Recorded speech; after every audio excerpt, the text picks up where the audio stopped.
Mi nombre es Aaron Ruiz, vengo trabajando más de varios años en la implementación de estos sistemas para entidades públicas, para entidades privadas también, para lo cual vamos a comentarles todo lo que vamos a ver en este punto. Por supuesto que vamos a ver los objetivos de esta capacitación, de la implementación del sistema, la base legal que es importante tener en cuenta para su correcta implementación.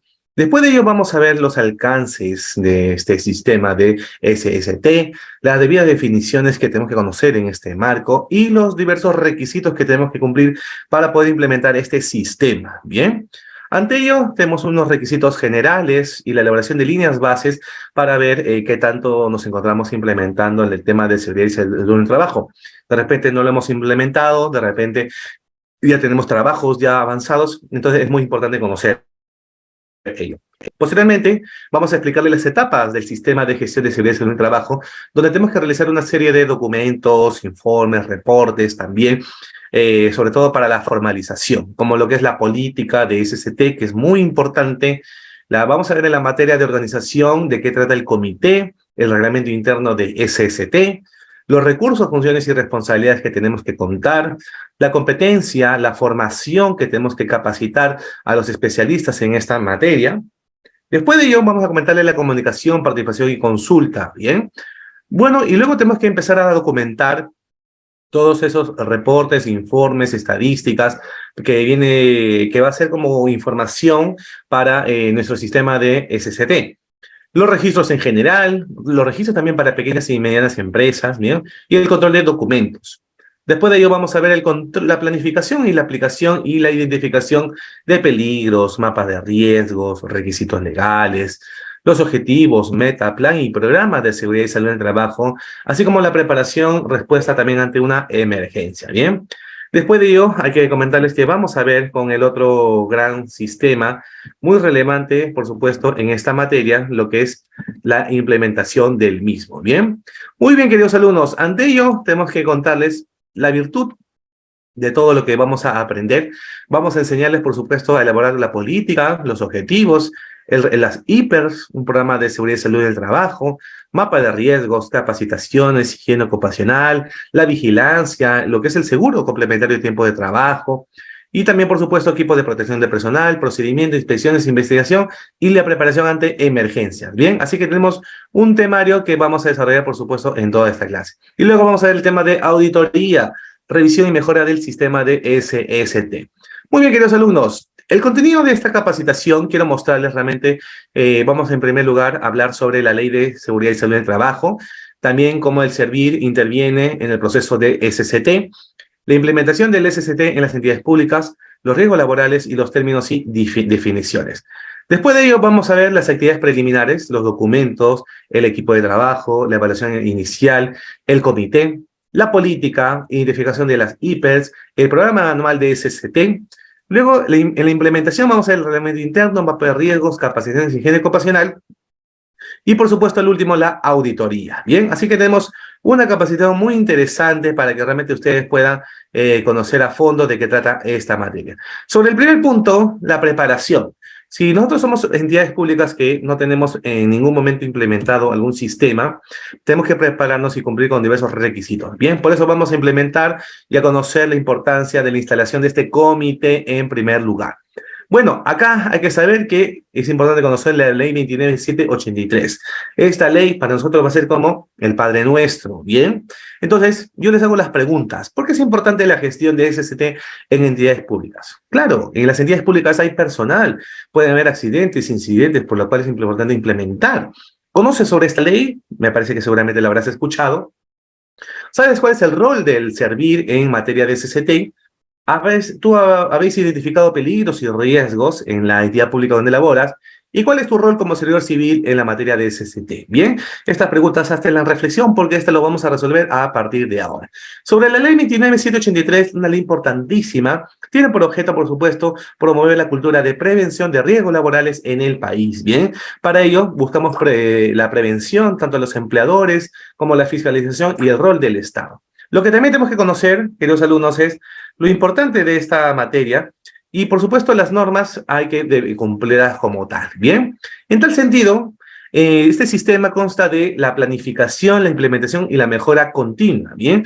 Y es por ello que tanto la ley se complementa con el reglamento de la misma, que es la 005/2012 de la misma, ¿bien? ¿Qué principio está basado esta ley? Por supuesto, el principio de prevención, ¿no? Un principio, por supuesto, que protege la vida, la salud y el bienestar de los trabajadores y todos aquellos que tengan acceso al trabajo. Bien, luego el principio de responsabilidad, importantísimo. Por supuesto que la entidad pública tiene que asumir las implicancias económicas y legales en caso de una enfermedad o accidente. El principio de cooperación, porque todos los que participan en el sistema, los trabajadores, el Estado y sus organizaciones, deben establecer esos mecanismos, pues, para una permanente colaboración y coordinación en el sistema. También el principio de información, porque hay que recordar que los trabajadores deben, por supuesto, de informarse y capacitarse en la materia preventiva. El principio de gestión integral es uno de los principios también relevantes, en la cual, por supuesto, se promueve la integridad y la gestión del sistema de SCT. Bien, el principio de atención integral de la salud. Aquellos trabajadores que hayan sufrido algún accidente o alguna enfermedad deben de cubrir con estas necesidades, ¿bien? Y luego tenemos el principio de consulta y participación, el principio de primacía de la realidad. Este es muy importante porque tanto los titulares como los trabajadores y las entidades tienen que brindar información completa y veraz sobre aquellos accidentes o incidentes que hayan pasado, ¿bien? Tienen que tienen que reportar con información documentada y la realidad observada es lo que prevalece. El principio de protección, donde los trabajadores tienen derecho a que el Estado y los titulares de las entidades aseguren condiciones dignas de trabajo. Muy bien, con esta materia, queridos alumnos, es importante conocer que ustedes deben implementar estos principios en sus entidades públicas, ¿bien? Ante ello, el Ministerio de Trabajo realmente toma un rol importante, por supuesto, en la materia de accidentes y sobre todo de las políticas, y el Ministerio de Salud lo mismo, con las políticas de salud, ¿bien? Entonces, entre ellos se habla sobre la materia de seguridad y salud en el trabajo. Seguridad por la materia del Ministerio de Trabajo y salud por propiamente el MINSA, ¿bien? La otra legislación que también tenemos que ver es la del Servir. Nosotros en nuestras entidades públicas tenemos al Servir como una institución rectora, ¿no? Que gestiona el proceso de recursos humanos, ¿no? Entonces, las oficinas de recursos humanos tienen un rol importante sobre la materia de SCT.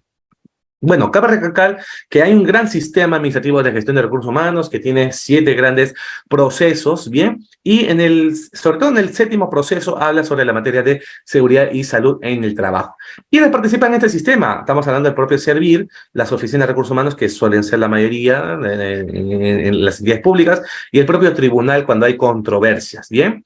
Y bueno, aquí está justamente el gran sistema de recursos humanos, y sobre todo en el punto 20 habla sobre la materia de seguridad y salud en el trabajo, ¿bien? Los invitamos a leer la directiva 002/2014 del Servir para que conozcan a profundidad este sistema. Pero no se preocupen que lo vamos a explicar en este punto. Bueno, en esta directiva, en el numeral 6.17, habla sobre la seguridad y salud en el trabajo. ¿Qué dice el Servir sobre SCT? Comprende las actividades orientadas para promover la prevención de riesgos de los servidores civiles en el ejercicio de su labor que puedan afectar su salud o integridad, ¿no? Así como la protección del patrimonio y del medio ambiente. Entonces, vemos el compromiso del Servir en la materia de SST, ¿bien? ¿Por qué importancia? Vamos a responder las preguntas que pusimos al inicio, ¿no? ¿Por qué es importante la gestión de SST en las entidades? Realmente, como también para las entidades privadas, tiene múltiples beneficios o ventajas, porque en aquellas actividades de peligros y de riesgos que también hay en las entidades públicas, buscamos prevenir que sucedan, pues, accidentes o sucesos, ¿no? También, claro que sí, en instalaciones o infraestructuras hay peligros que deben ser identificados y controlados, ¿no? Por ejemplo, en un almacén de elementos químicos y más, o productos o insumos, hay que catalogarlos, identificarlos, codificarlos para poder evitar un desastre, ¿bien? También la implementación del SST. Por cada accidente o enfermedad sobre trabajo, el Estado asume una carga económica, ¿no? La cual puede evitarse haciendo una eficiente y eficaz gestión de SST. Y dentro de la ley 29.783 es importante porque se incluye también a las instituciones públicas, Fuerzas Armadas y a la Policía Nacional. Muy bien, entrando un poco ya en la materia de SCT, tenemos que hablar de todas maneras sobre riesgos laborales y la accidentabilidad. Bien, ¿a qué se refieren estos dos términos y cómo se relacionan uno con otros? Bueno, bastante, ¿no? Según la OSCT, hasta muchas estadísticas, menciona que cada 15 segundos, por ejemplo, un trabajador muere a causa de accidentes o enfermedades laborales. Bien, en el Perú, ojo que en los últimos 7 años para atrás se han identificado más de 20.000 accidentes y por supuesto esto ha ido aumentando a lo largo del tiempo y se recalca que por supuesto en el caso del trabajador, ya sea como consecuencia de una lesión o enfermedad, existe la posibilidad de que este trabajador no se recupere totalmente, bien, por lo cual pues hay accidentes parciales, hay accidentes incapacitantes, ¿no? Accidentes permanentes, accidentes totales, ¿no? Por lo cual se puede dar el hecho de que pueda fallecer, ¿no? Ahora imaginemos que este trabajador es el principal sustento de una familia, el efecto se multiplica, ¿no? Entonces, queridos alumnos, importante tener en cuenta esto. Otros quienes participan en la materia de riesgos laborales es propiamente la entidad, sobre todo la sede, o sea, el lugar, ¿no? En caso suceda una lesión, una enfermedad del trabajador, la entidad tiene que incurrir en una serie de gastos y costos, los cuales pueden encontrar el reemplazo del trabajador accidentado, ¿no? Para los cuales, pues, se asumen los primeros 20 días de capacidad temporal del trabajador y las posibles pérdidas de imagen de la entidad que también se genera y merma, ¿bien? En el Estado también importante, porque cada vez que existe la incapacidad del trabajador por motivo de un accidente o enfermedad, el Estado debe otorgar un dinero, o sea, un subsidio a partir del día 21 de incapacidad para casos importantes, ¿no? Por ejemplo, si se trata, pues, de casos de accidente donde el trabajador puede tener más de 300 días, también, ojo, se asume.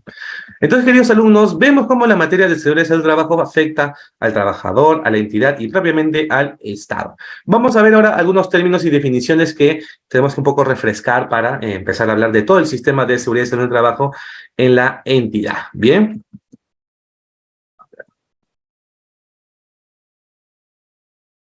Muy bien, queridos alumnos. Muy bien. Uno de los principales términos que tenemos que conocer es accidente de trabajo, de todas maneras, ¿no? Es todo suceso repentino que sobrevenga por una causa o por ocasión de trabajo y que produzca en el trabajador una lesión orgánica, una perturbación funcional, una validez o inclusive hasta la muerte, ¿bien? Luego tenemos los tipos de accidentes, el leve, ojo, el incapacitante total temporal y luego tenemos otros dos más, ¿bien? El accidente leve, como, bueno, su nombre menciona, ¿no? Su lesión realmente es genérica, ¿no?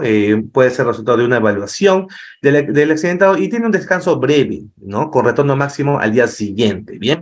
Por ejemplo, pensemos en un servidor que haber trasladado archivo de cartón, de caja de cartón, de pronto de las cajas les cae una en la pierna, ¿no? Entonces realmente no puede haber tanto daño, se puede recuperar al día siguiente.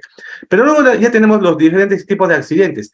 El incapacitante total temporal. ¿De qué trata? Ojo, ¿eh? La lesión genera en el accidentado la imposibilidad de utilizar su organismo y se otorgará tratamiento médico hasta su recuperación. ¿Bien? Pero luego tenemos el accidente incapacitante parcial permanente, ¿no? A diferencia del temporal, este es permanente, porque ese sí puede generar la pérdida parcial de un miembro u órgano de las funciones del mismo, ¿no? Pensemos que después de un accidente de tránsito, por ejemplo, ocurrido en la movilidad de la entidad, el trabajador sufre múltiples fracturas y es operado varias veces, ¿no? Luego de concluir el tratamiento, el trabajador ya no puede levantar pesos más de 5 kilos y no puede permanecer mucho tiempo de pie. Entonces sigue el accidente permanente. Luego tenemos un accidente incapacitante total permanente, ¿bien? Porque toda lesión que genera la pérdida anatómica o funcional total de un miembro u órgano. Entonces, puede inclusive ser la pérdida hasta de un dedo, ¿no? Por supuesto, vamos a enviar la presentación, ¿bien? Accidente mortal. Bueno, como su nombre dice, ya las lesiones pueden generar la muerte de la misma. Ahora, en la materia de SCT hablamos pues que se requiere capacitar al personal de la misma. ¿Qué es una capacitación? Bueno, no hay más ciencia que decir que es la transmisión de conocimientos teóricos y prácticos para el desarrollo de competencias y capacidades, como lo cual estamos haciendo ahora mismo, ¿no?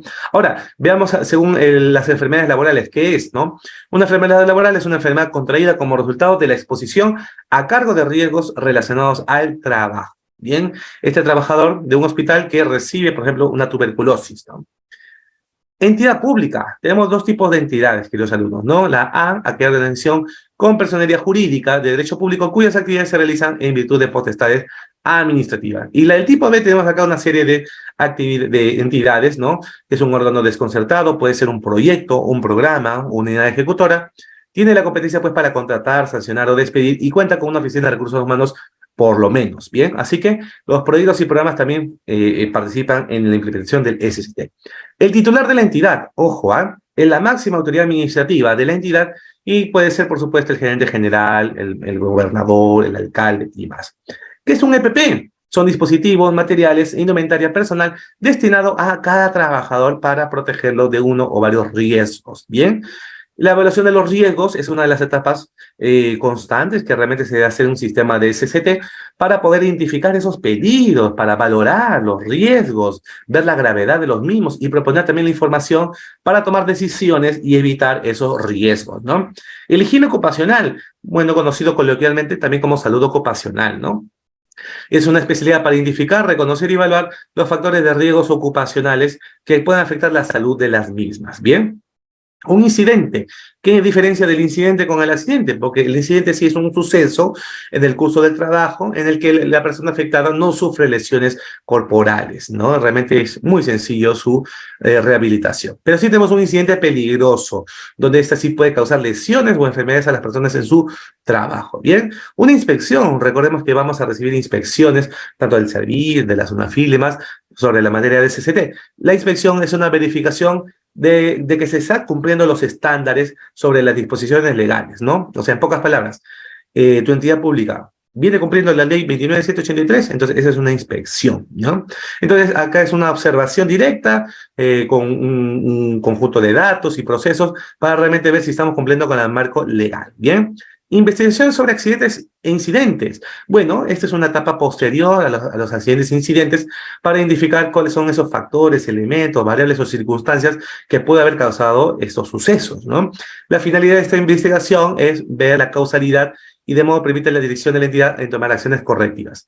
El peligro es uno de la fórmula o uno de los elementos de la fórmula para calcular el riesgo. Bueno, importante conocer el peligro, porque es una situación o característica intrínseca de algo capaz de ocasionar daños a la persona, equipos o procesos, ¿bien?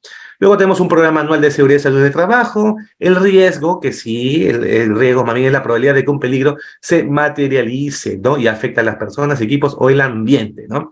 Por lo cual el riesgo es el producto de un peligro, ¿no? De un peligro. Muy bien, el servicio civil, todos sabemos de qué es el servicio civil, la salud ocupacional muy parecida a la higiene ocupacional y el sistema de gestión de SCT, que es el que estamos explicando ahora, ¿no? Entonces, queridos alumnos, importante que hayamos conocido de manera preliminar el mundo de seguridad y salud en el trabajo, ¿bien? Y claro que sí, le estamos trayendo a ustedes esta implementación. Ahora vamos a ver las otras actividades preliminares para implementar el SCT. Bien, vamos a ver en este momento los documentos que se necesitan según la legislación, el establecer el equipo de trabajo, la evaluación inicial, el comité de SCT y el proceso para elegir a los representantes y las funciones de este comité. Bien, muy importante, queridos alumnos, conocer esta materia. Bien, entonces aquí tenemos que conocer ahora, en primer lugar, yo quiero dejarle la pregunta. ¿Ustedes saben los documentos y registros que necesita para la legislación de SCT? ¿Sí o no? ¿Qué dicen ustedes, queridos alumnos? ¿Saben qué documentos se necesita para implementar seguridad y salud en el trabajo? ¿Mm? ¿Qué pueden decir ante esa respuesta, queridos alumnos? A ver, ahí estamos dejando la pregunta para que ustedes nos puedan responder ante esta duda, ¿no? ¿Saben algunos documentos de seguridad y salud en el trabajo? ¿Sí o no? ¿Qué dicen ustedes, queridos alumnos? ¿Qué documentos hay? ¿Será la política? ¿Será el plan de CCT? ¿Cuáles son, no? Realmente hay una gran variedad de documentos, ¿no? Entonces, estas preguntas tenemos que saber para ver qué tanto nosotros sabemos sobre la materia de SCT. Bueno, sobre la documentación y legislación, realmente hay varias. Muy bien, Edward Flores, tenemos pues las políticas, los procedimientos, los CIPERS, ¿no? También. Pero acá, de manera concreta, tenemos todos los documentos, ¿ya? Por un lado, la línea base, porque esto es para evaluarnos inicialmente qué tanto hemos implementado nuestro sistema, ¿bien? Ahora tenemos otro comentario por acá, a ver. Para realizar un cierre de dossier, ¿de qué manera va ingeniero? Bueno, ya vamos a entrar en ese tema. Vamos a entrar en ese tema. Recuerda que estamos en la implementación del sistema. Luego está la resolución de la instalación del comité, ¿no? Este es un documento emitido por la entidad para la instalación propiamente de este comité. La política, como acaba de mencionar Edward, ¿no? Importante porque es un documento aprobado y elaborado por el titular, incluyen los principales compromisos para cumplir dentro del sistema y debe ser difundido para todos los trabajadores, ¿bien? Otro de los documentos, los objetivos y metas del sistema, de todas maneras. Claro que sí, y esto se puede decir que está dentro de, de un plan, ¿no? Pero tenemos que especificar claramente los objetivos, ¿no? Luego la matriz hiper, como también mencionó Edward, claro que sí, hay que identificar los peligros y evaluar los riesgos y tomar sobre todo medidas de control. Luego ya hacemos un programa anual, donde están todas las actividades, responsabilidades y fechas para implementar de manera correcta la materia de SCT, ¿bien? El reglamento interno de trabajo, porque aquí se establecen las obligaciones del empleador, del comité y más, ¿bien? Mapa de riesgos, uno de los últimos documentos que se va a elaborar para identificar los riesgos de manera visual, existentes, y sobre todo qué estrategias tenemos que hacer para eliminar esos riesgos, ¿no? Y la adenda de recomendaciones de SST. Otro de los documentos, estamos hablando pues del plan de situaciones de emergencias, ¿no? Para identificar potenciales situaciones de emergencias, planificar recursos y acciones preventivas ante justamente una emergencia y otros documentos. Bien, bueno, vamos a ver ahora los registros. Ya hemos visto los documentos madre, los documentos principales de un sistema de SST. Ahora vamos a entrar a la materia de los registros. Bien, nosotros de manera interna tenemos que registrar, por ejemplo, la convocatoria, la elección y la instalación de este comité. Bien, eso va de todas maneras. También tenemos que registrar los accidentes, las enfermedades ocupacionales, los incidentes peligrosos y otros incidentes. Tenemos que registrar los exámenes médicos, el monitoreo de los agentes físicos, ¿no? De estos agentes patógenos y químicos, biológicos y ergonómicos. Registros también de inspecciones internas de CSCT, sobre las estadísticas, sobre los equipos de seguridad o de emergencia, sobre la capacitación, inducción, las auditorías también tenemos que registrar y más. Bien, acá por ejemplo tenemos un registro de inspecciones, ¿no? Este es un formato que ya está propiamente establecido por la ley y es el momento pues de llenar, ¿no? Es el momento de llenar esta materia. Tenemos un registro de equipos de seguridad o emergencia, ¿no? Entonces acá tenemos el tipo de equipo de seguridad, si es un equipo de protección personal, equipo de emergencia, tenemos que ir registrando. La capacitación, lo mismo, ¿no? Que se ha capacitado, que se ha inducido, cuándo ha sido la fecha, quién ha capacitado y la cantidad de horas, ¿no? Registro de accidente de trabajo, probablemente este es uno de los documentos que menos deseamos ver, claro que sí, porque tenemos que establecer aquí, por supuesto, la investigación del accidente, dónde fue el accidente, a cuántos afectaron y más, ¿no? Entonces, ojo, diferenciar muy bien los documentos de los registros, ¿bien? Sobre el equipo de trabajo, o sea, el equipo que va a liderar la implementación de este sistema, ¿bien? Hay que recalcarles aquí que este equipo debe tener unas funciones en especiales en sí, y bueno, el titular de la entidad delega esta responsabilidad a la Oficina de Recursos Humanos para, por supuesto, convocar, elegir al comité, ¿bien? Entonces, en primer lugar, este equipo de trabajo tiene que, por supuesto, diagnosticar el sistema. Ese diagnóstico inicial se encarga este equipo. También debe elaborar y documentar el sistema y planificar las actividades, implementar el sistema y la evaluación y mejora continua del sistema. O sea, prácticamente toda la gestión del sistema de SST, ¿no? Entonces, importante las funciones del comité. Sobre la evaluación inicial, recuerden que nosotros tenemos que hacer una evaluación, una foto del momento para ver qué tanto tenemos implementado nuestro sistema, ¿bien? Y aquí hay que recalcarle que podemos hacer mediante un checklist de verificación qué tanto tenemos implementado nuestro sistema, ¿no? Por ejemplo, sobre los objetivos. Hemos establecido los objetivos, ¿no? La reducción de los riesgos de trabajo y más. ¿Lo hemos cumplido, sí o no? Si es sí, colocar la fuente, ¿no? Y si es no, también colocar la observación, ¿no? Otro tema, sobre el programa de seguridad y salud del trabajo. ¿Nuestra entidad pública tiene un programa de seguridad y salud del trabajo? ¿Sí o no? Sí, muy bien. ¿Tenemos actividades programadas? ¿Sí o no? Sí, muy bien. Pero acá, por ejemplo, vimos que no se han definido los tiempos y plazos para el cumplimiento y seguimiento periódico, ¿no? Entonces, hay que sustentar por qué, ¿no? Por ejemplo, no se han indicado los plazos para el cumplimiento, ¿bien? Entonces, importante este checklist, este diagnóstico inicial, para un poco mapear qué tanto tenemos avanzado. Por el propio comité, hay que comentar que este es un órgano bipartito, paritario, por representantes del empleador y de los trabajadores en sí, ¿no? Se considera bipartito porque existe representación tanto del titular de la entidad como de la de los trabajadores, o sea, ambas partes en sí, ¿no? Y el comité busca, pues, planifica, ejecuta el sistema de manera concreta, ¿no? Bueno, antes de implementar el comité en sí, tenemos que saber que son 4 miembros y máximo 12 miembros titulares. Todo el empleador debe comunicar su propuesta de número de miembros del comité, la cual se considera aceptada si no hay observación en los próximos plazos de 3 días. Bien, si no hay acuerdo, el número de miembros en el comité no debe ser menor de 6 para entidades de más de 100 trabajadores y agregándose al menos 2 miembros por cada 100 trabajadores adicionales. Así que, por ejemplo, si tenemos 500 trabajadores, están los 100 y quedan 400, o sea, 4 veces 2, ¿no? Entonces ya viene a ser 10 en total, ¿no? 14 en total, ¿no? Entonces, queridos alumnos, de esta manera se va calculando la cantidad de miembros en el comité, ¿bien? Si hubiera varios centros de trabajo, cada centro de trabajo puede contar con un supervisor. La vigencia del mando de los representantes del comité es de 1 año como mínimo y máximo 2. Y para ser integrantes acá están los requisitos: ser trabajador de la entidad, tener 18 años como mínimo y tener capacitación en temas de CST de preferencia, ¿no? No es obligatorio. Veamos ahora el proceso de elección, ¿bien? Nuestra entidad debe de seleccionar, por supuesto, de manera transparente a los representantes de este comité, ¿bien? Y para eso hay una serie de formatos que tenemos que incluir. ¿Cuál es la forma secuencial? Bueno, en primer lugar está la convocatoria, ¿no? Hay que comunicar al sindicato y a la Oficina de Recursos Humanos, luego convocamos las elecciones de manera en concreta, y este sindicato realiza la convocatoria, para la cual se debe poner conocimiento a todos los trabajadores sobre los plazos de inscripción, la fecha, hora y lugar de elección, y los integrantes de la Junta Electoral. Posteriormente a ello, acá tenemos una convocatoria o un formato de convocatoria del sindicato para definir y seleccionar a los representantes titulares y suplentes de este comité, ¿no? Pueden utilizarlo esto de referencia para ustedes, ¿bien? No olvidar que hay un comité, por supuesto, y tenemos que definir la cantidad de titulares y más, ¿no? Así que estos son los cronogramas y más que nada, pues, los plazos para respetar y más, ¿no? Este cronograma es importante para poder recibir las candidaturas, ¿no?, de los representantes de este comité. Bien, plazo de 2 años, ¿no? Y ahí tenemos un periodo de inscripción de candidatos, ¿no? Una fecha, y por último se define quiénes son los candidatos, ¿no? Así que, queridos alumnos, tener en cuenta estos puntos. Sobre la elección, ya hemos visto la convocatoria. Ahora, sobre la materia de elección, tenemos que presentar a los candidatos, luego elaborar la lista de candidatos, ¿bien? Y posteriormente la lista de candidatos aptos, ¿no? Estos son solo para candidatos para el proceso de elección. Y por último, el padrón electoral, ¿bien? Con eso ya tenemos pues todo listo prácticamente para el llenado, ¿no?, de esta acta y empezar el proceso de votación, ¿no?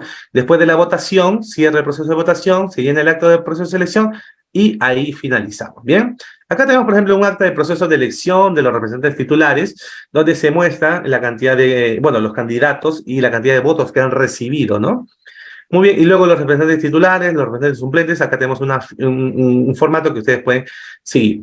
Por último, ya hemos visto convocatoria, la elección y por último la instalación del comité. Propiamente acá, esta no debe ser mayor a 10 días de haber concluido las votaciones y el titular organiza la reunión para la instalación de este comité, ¿bien?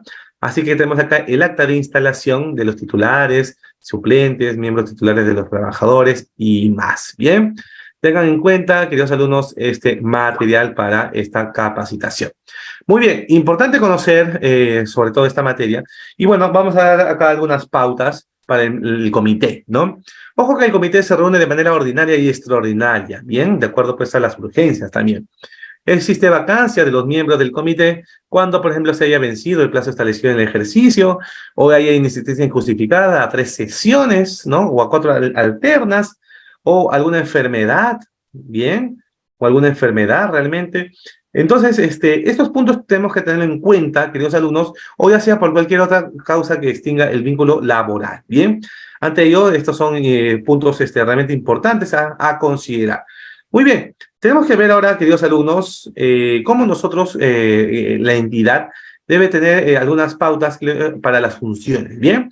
Estas funciones ya están establecidas dentro del artículo 42, dentro del reglamento. Entonces, aquí tenemos que comentarles que la entidad pública en sí, la entidad pública, debe de aprobar el programa anual de SCT, ¿no? El comité debe aprobar este programa de SCT y el reglamento y el programa de capacitación.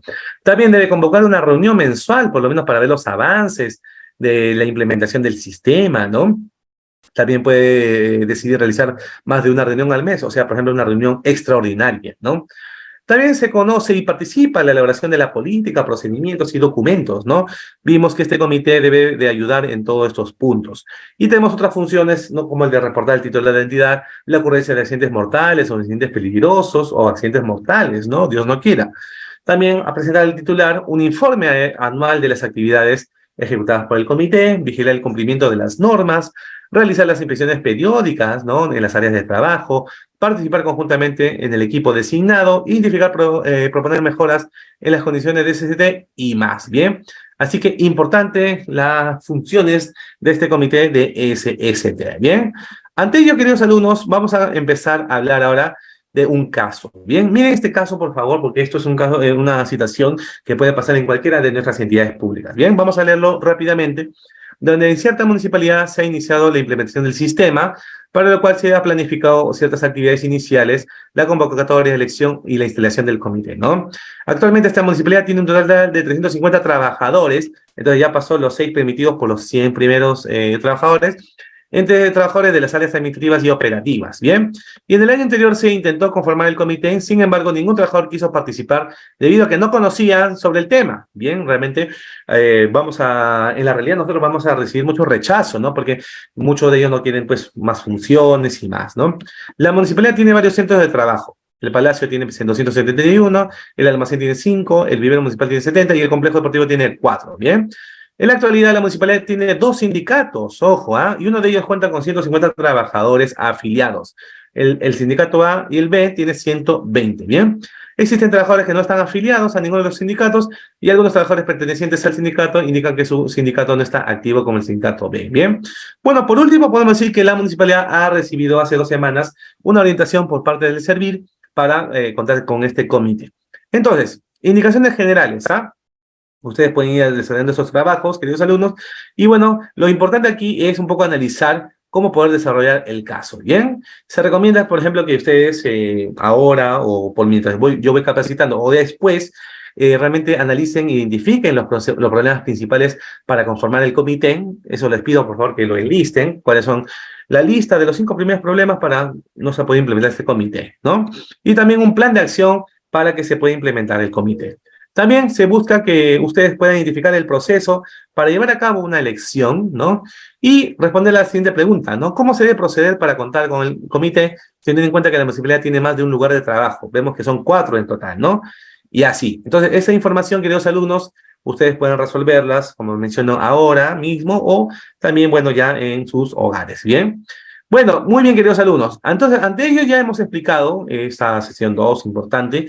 Vamos a entrar al módulo de planificación del sistema de SST. Bien, este es un módulo importante. Realmente acá ya hemos visto la parte preliminar, pero acá ya estamos entrando al propio sistema en sí. Vamos a identificar la matriz de HIPERS, bien, para poder ver aquellos servidores que están expuestos, ¿no? Bueno, en esta materia de planificación vamos a ver la política, los objetivos que son estos documentos, ¿no? La matriz HIPER y el programa anual de SST, ¿bien? Bueno, sobre la política, importantísimo. La política de SST tiene que ser específica para cada entidad. Si tú eres una municipalidad distrital, no se va a comparar pues, a un gobierno regional y mucho menos a un ministerio, ¿bien? Entonces tiene que ser específica, apropiada a nuestro tamaño de nuestra entidad, al core o a la naturaleza de nuestra entidad. Y por supuesto, esta política debe reflejar a qué se dedica la entidad. O sea, ahí expresamente un párrafo tiene que decir, la municipalidad distrital de Trujillo se encarga de tal función, ¿bien? Tiene que ser concisa, por supuesto, muy clara, fechada y efectiva para la firma o endoso del titular de la entidad, ¿no? Evitar que la política sea revisada muchas veces, ¿no? Debe ser muchas veces revisada, ¿no? Y por supuesto, una vez que ya la política está finalmente aprobada, tenemos que difundirlo y comunicarlo pues a todo el personal, ¿bien? Entonces, sobre esta política, lo que tenemos que buscar es diversos cumplimientos. En general, por supuesto, tenemos que mostrar acá nuestro interés de que estamos cumpliendo con el SST y más, pero también tenemos que velar por la protección de la seguridad y salud de los trabajadores, también prevenir lesiones, dolencias o enfermedades que ellos puedan recibir. Tenemos que mencionar en la política el cumplimiento de los requisitos legales. Esto es muy importante porque ahí en la política vemos nuestro compromiso, realmente que estamos cumpliendo con la materia legal. Luego, la garantía de los trabajadores y sus representantes también tiene que estar especificado, ¿bien?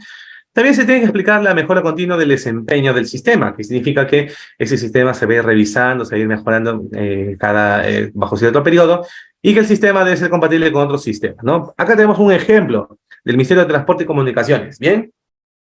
Ahí tenemos los 5 puntos. Y por último, como podemos ver, ¿no? La difusión de la política también es compromiso de la misma, ¿no? Firma del ministro y ya está, ¿bien?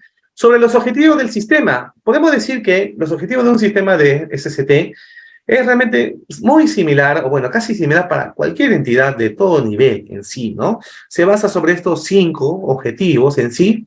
Entonces, por ejemplo, un objetivo sobre los accidentes, incidentes y enfermedades ocupacionales, otro objetivo para identificar la cantidad de peligros y riesgos, otro sobre las capacitaciones recibidas, sobre el resultado de las inspecciones, monitoreos, auditorías y requisitos normativos, ¿no? Por eso menciono que estos 5 objetivos es muy similar para muchas entidades en sí, ¿no? Podemos decir que es un estándar como tal, ¿bien?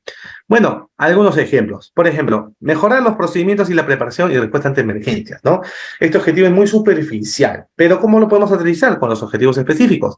Hacer simulacros, realizar inspecciones y luego establecer las metas, ¿no? Luego vamos a ver la línea base porque sobre esos objetivos tenemos que comparar si actualmente lo estamos haciendo. Por ejemplo, decir que se van a realizar 20 capacitaciones al año para el 2024. Ya, pero el 2023, ¿cuál ha sido la línea base? ¿No has hecho nada? No. Ok, 0 se pone, normal, no pasa nada. O sin dato, ¿no? ND.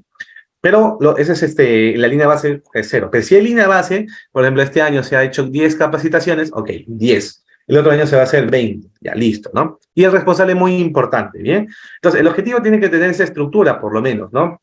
Por ejemplo, mi objetivo es disminuir los riesgos. Uno, elaborar la matriz, la hiper, y cumplir los controles, ¿no? Entonces ponemos que colocar acá la meta, ¿bien? Sobre los hiper, vamos a entrar a este mundo de los hiper, queridos alumnos, un mundo muy interesante, ¿bien? Pero esto no lo voy a decir yo, esto lo va a mencionar mediante un video muy explicativo, muy bonito, que habla sobre la identificación de peligros y evaluación de riesgos, ¿bien?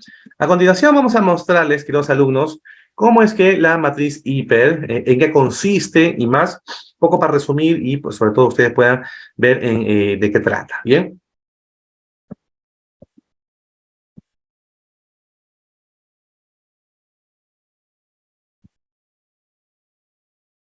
Todas las actividades que realizamos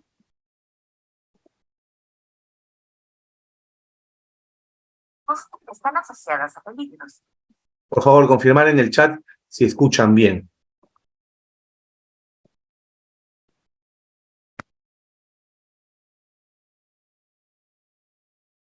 Todas las actividades que realizamos están asociadas a peligros, los cuales debemos aprender a identificar para controlar su nivel de riesgo y, por ende, el daño que podrían ocasionarnos. Entonces conozcamos qué es un peligro. Peligro es la propiedad o característica intrínseca de algo capaz de ocasionar daños a las personas, equipos, procesos y ambiente. ¿Y qué es el riesgo? Riesgo es la probabilidad de que el peligro se materialice en unas determinadas condiciones y sea generador de daños a las personas, equipos y ambiente. Veamos algunos ejemplos. El peligro es el trabajo en altura. El riesgo es una caída a desnivel.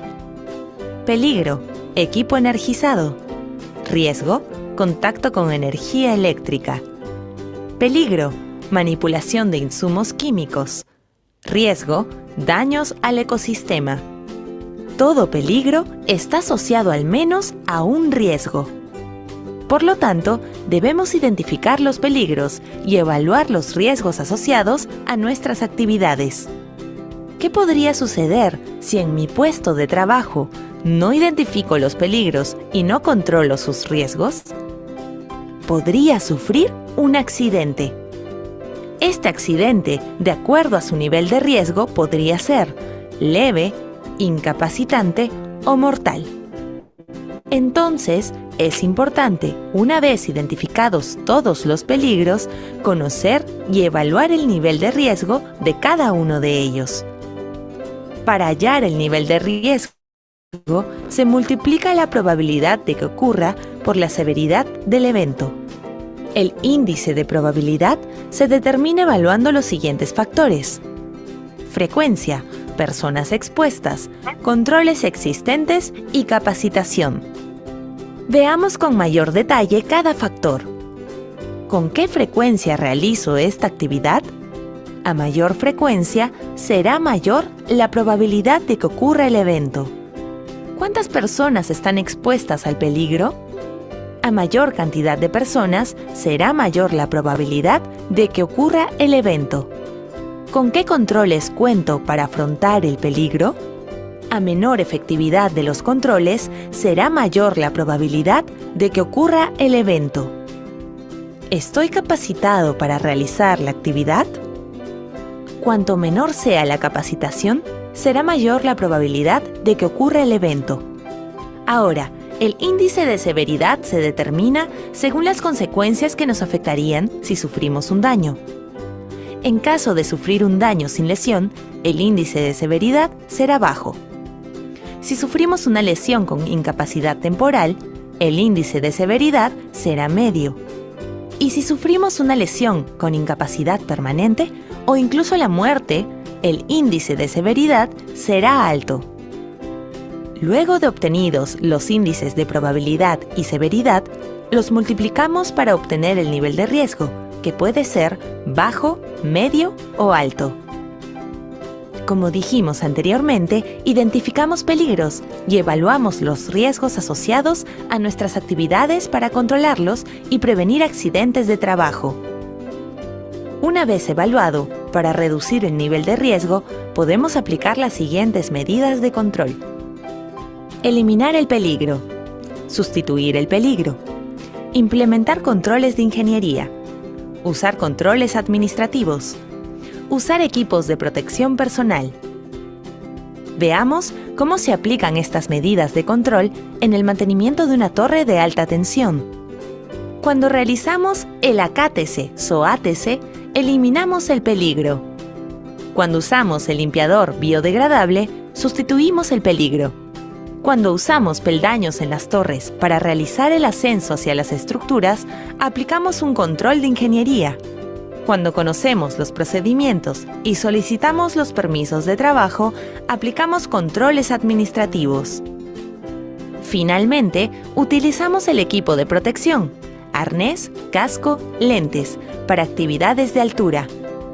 Identificando el peligro, determinando el nivel de riesgo y aplicando las medidas necesarias para reducirlo, estamos listos para realizar un trabajo seguro y excelente.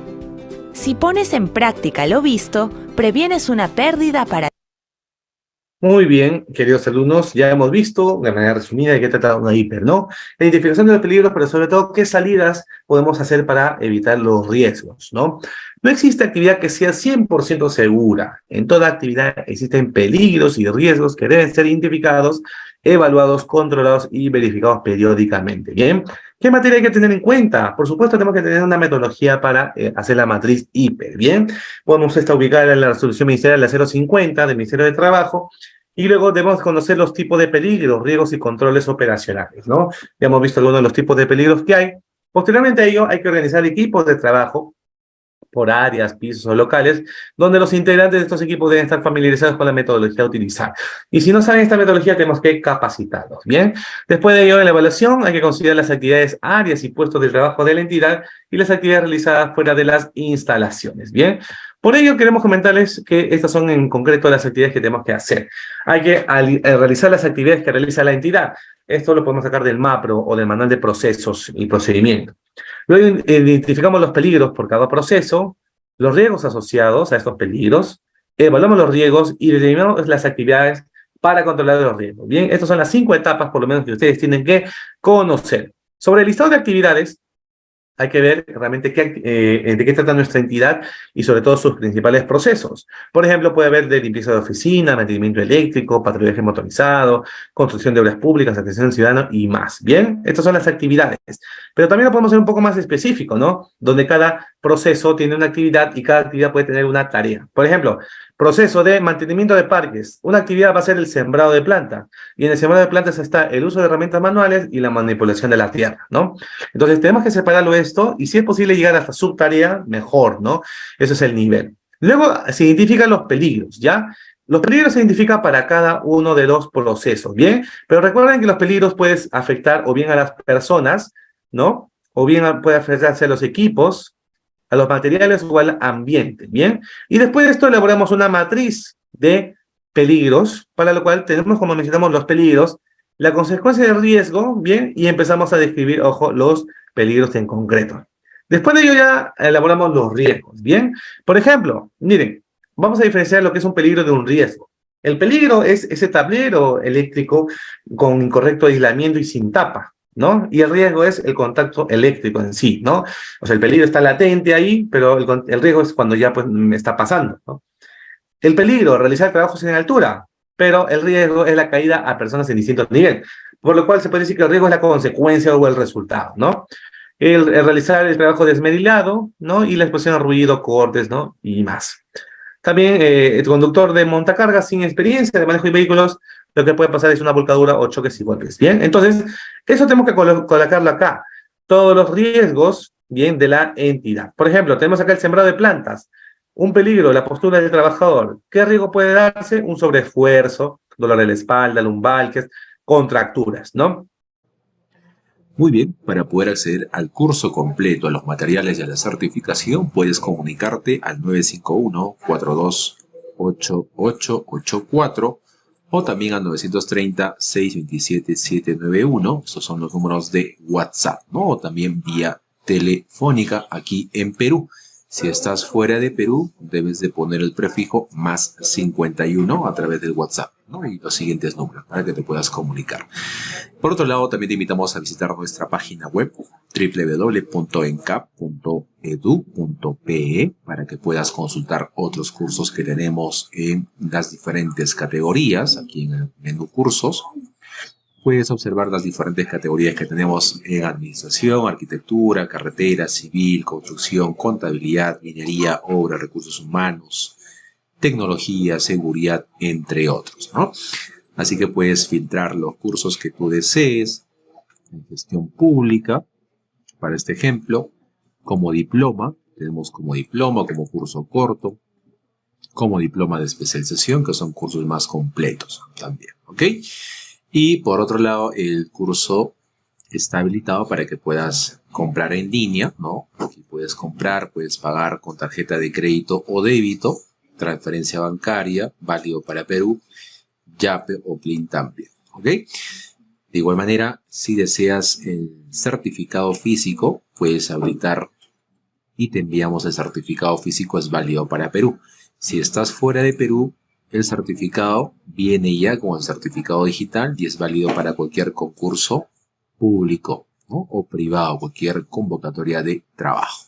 Rellenas tus datos, ¿no? Ingresas tu cuenta, tarjeta de crédito e inmediatamente el sistema va a procesar y podrás ingresar al aula virtual de manera inmediata para que puedas visualizar tu curso y obtener tu certificado. ¿Sí? Bien.